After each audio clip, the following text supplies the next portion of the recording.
Summer of '92. One night, a teenage girl named Rebecca Summers wakes up to strange noises coming from the swimming pool in their backyard. Looking out of the window, she sees the toy boat of her seriously ill brother, Tommy. Rebecca quietly slips out of the house and tries to retrieve the boat with a net. However, the task proves difficult. At some point, she falls into the pool. Through the water, she sees her mother reaching out her hand. Rebecca resurfaces near the edge of the pool, but finds no one there. Just as she is about to climb out, she hears the toy boat's motor starting up again behind her. When she turns to retrieve it, something from below pulls her under the water.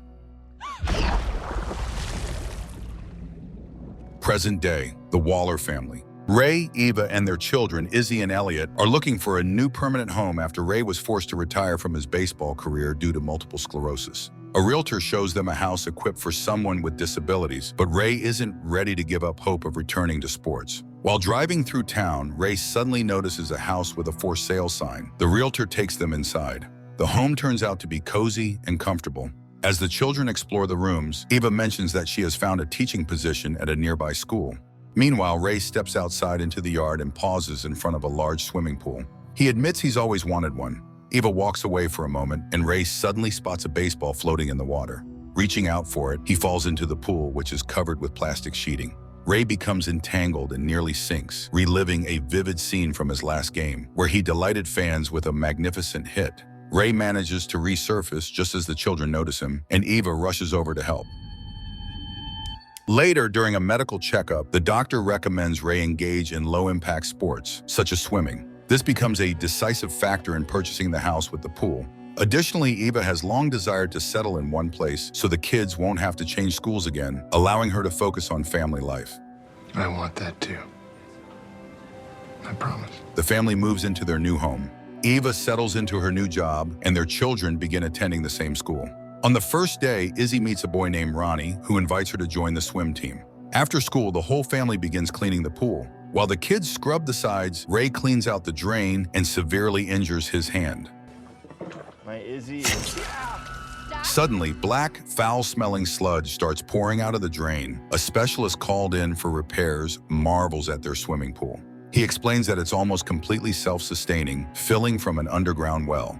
This means the water is naturally filtered and heated, highly beneficial for health. Pools like this are typically found in wellness centers, so the family is very lucky. Finally, the day comes when the pool is refilled and ready for swimming. The family enjoys splashing around and playing a game of fetch the coin.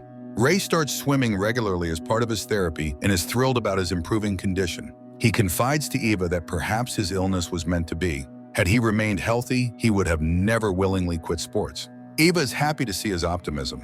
Now all family members spend plenty of time swimming. Eva even swims at night. One evening, she notices their cat running anxiously along the edge of the pool, crying out as if trying to warn her.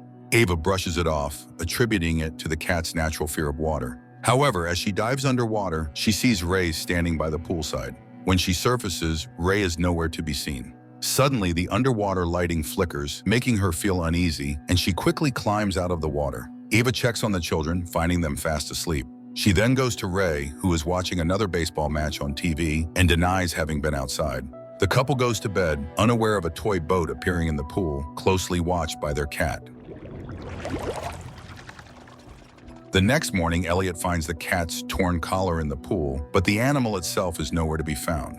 The family comforts the boy by pointing out there's no body in the water, meaning the cat is probably alive, just frightened and hiding. They search everywhere, but the cat remains missing. Meanwhile, Ray removes his bandage and is amazed to see that the severe cut on his palm has healed without even leaving a scar. Time passes, and Eva begins experiencing increasingly frightening dreams involving water. Ray, however, spends more and more time swimming and significantly strengthens physically, impressing even his doctor. One day, Elliot asks his father to swim with him, since he's not allowed to swim alone. But Ray is busy exercising on his machine, so he marks a coin and suggests Elliot toss it into the shallow end and dive for it by himself, warning him to be cautious and avoid the deeper parts of the pool. Elliot does as instructed, but when he dives underwater, he suddenly sees a coin falling to the bottom, as if someone had just tossed it from above. Thinking his father has joined him, the boy resurfaces, but no one is there. Confused, he dives again, retrieves the coin, and spots someone standing at the edge of the pool. Yet when he comes up for air, there's still no one in sight. Elliot assumes it's just his sister teasing him and continues swimming. Suddenly, he hears a girl's voice greeting him. Hello?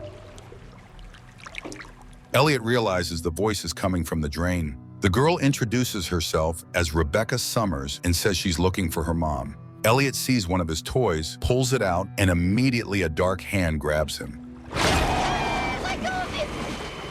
Terrified, he breaks free and climbs out of the pool.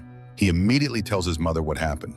Ava rushes into the yard, but there's no sign of Rebecca anywhere. Ray suggests Elliot imagined everything since the boy is shy and doesn't have any real friends. To help his son, Ray proposes throwing a pool party so the family can get acquainted with the neighbors and colleagues.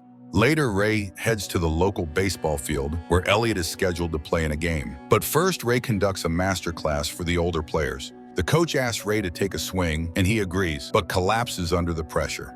Determined, Ray asks for one more chance. As he prepares his swing, he suddenly recalls the water in their pool. Empowered by this memory, he strikes the ball so powerfully that it sails far beyond the field, just like during his glory days. Ray is thrilled, but Eva feels uneasy. One evening, Ray and Eva leave home. Izzy asks Elliot to stay inside because her boyfriend, Ronnie, is coming over. While Elliot minds his own business, the couple heads to the pool to play a game where they must find each other with their eyes closed, guided only by voices. Wanting to tease Izzy, Ronnie quietly climbs out of the pool, leaving Izzy searching underwater with closed eyes. She notices Ronnie's voice changing, but doesn't think much of it. When she dives deeper in search of Ronnie, Izzy suddenly comes face to face with a horrifying, unknown creature.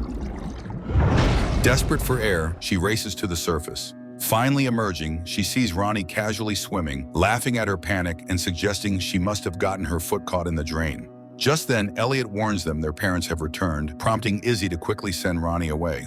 On Saturday, the Wallers host their pool party, inviting all their neighbors and colleagues. Elliot notices his sister is scared and refuses to leave her room. He admits to her that he also saw something frightening in the water, but Izzy begs him not to make up stories, since their mother seems genuinely happy for the first time in years. Determined, Elliot places a video camera at the window facing the pool and starts recording. Eva greets neighbors arriving with treats as thanks for hosting the party. The realtor also arrives. Izzy tells her friends about the frightening experience from the previous night just as Ronnie appears, though he refuses to get into the pool.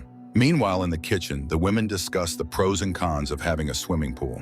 At the same time, a neighbor boy asks Ray to sign the baseball he hit the other day, which was torn by the powerful strike. Ray gladly signs it and invites the boy to participate in a playful game called King of the Pool, where the boy sits on Ray's shoulders trying to knock down another young rider. Elliot films this playful battle. Eva approaches the realtor and begins asking questions. The realtor reveals that the daughter of the previous owners, Rebecca Summers, drowned in the pool many years ago. At this exact moment, Ray, sinking deeper into the water, suddenly begins pulling the neighbor boy underwater. The boy begs Ray to release him, but Ray appears possessed. The child starts drowning, and Elliot witnesses the scene, screaming for help. Eva rushes out, and the boy's father jumps into the water, barely managing to free his son from Ray's grasp. Ray is also pulled out of the water, unconscious and not breathing. Eva desperately performs CPR, finally managing to resuscitate him. The party ends abruptly. Although the boy's parents decide not to press charges, they ask Ray to stay away from their family. Eva finally admits something is terribly wrong with the pool and decides to take Ray to the hospital. But as soon as they drive away from the house, Ray feels suffocated, as if something prevents him from breathing. They quickly return home, where Ray immediately recovers. Later, the doctor attributes the incident to a side effect of Ray's illness, but Ray begs Eva to help him reach the pool again. When she refuses, he suddenly says something very strange. It's very cold down in the deep.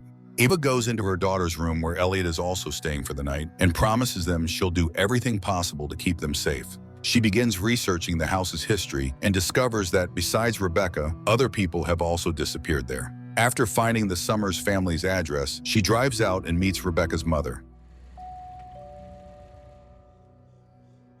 The woman is gravely ill but agrees to speak when she learns Eva's questions relate to the swimming pool. With pride, the woman shows Eva a photograph of her son Thomas, who has grown up to become a respected official working for the greater good. Strangely, she recalls their old house and the swimming pool fondly, completely denying the very existence of Rebecca. Eva shares her family's experience, begging for honesty.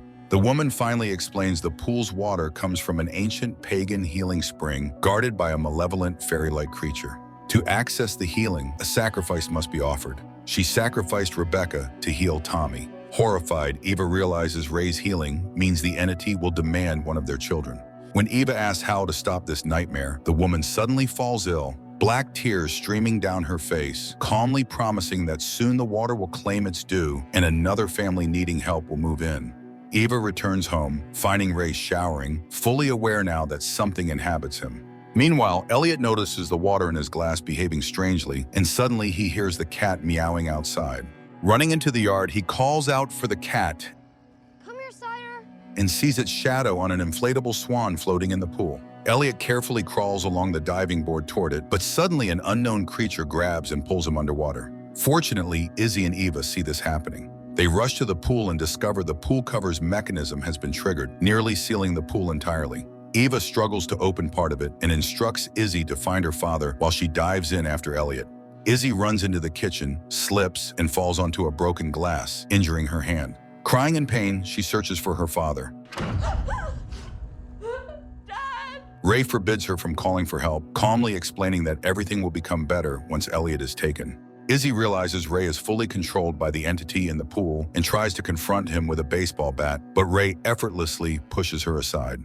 Underwater, Eva finds Elliot unconscious. As she tries to carry him to the surface, the creature grabs her, preventing their escape. Meanwhile, Izzy hides in the garage, where the TV mysteriously turns on by itself, playing footage from Ray's baseball games. Suddenly, Ray appears, corners Izzy, and locks her inside. Back in the pool, Eva is aided by Rebecca's ghost, who helps them reach the surface. But Elliot has already drowned, and Eva desperately fails to resuscitate him. Ray appears at this moment, assuring her that everything is going according to plan. Eva pleads with him to save their son, but Ray grabs her by the throat, lifting her above the water. Just then, Izzy, having escaped the garage, strikes Ray with the baseball bat, forcing him to release Eva. After another blow, Ray collapses and a black liquid starts seeping out of him, allowing him to regain control over himself. The pool rapidly fills with black water, and the children become ill. Someone has to pay. Ray voluntarily enters the water, offering himself to the unknown creature as payment. As soon as he does, the children recover and the water clears, but Ray vanishes completely. Some time passes, and the remaining family members mourn Ray's loss. They decide to remain in the house to ensure no one else falls victim to the entity. Eventually, the pool is filled in with earth. The movie is a typical example of the could-have-been-better category. The idea had potential, but the execution was lacking. A cliched plot, predictable events, and a complete absence of genuinely frightening elements render the film boring and forgettable.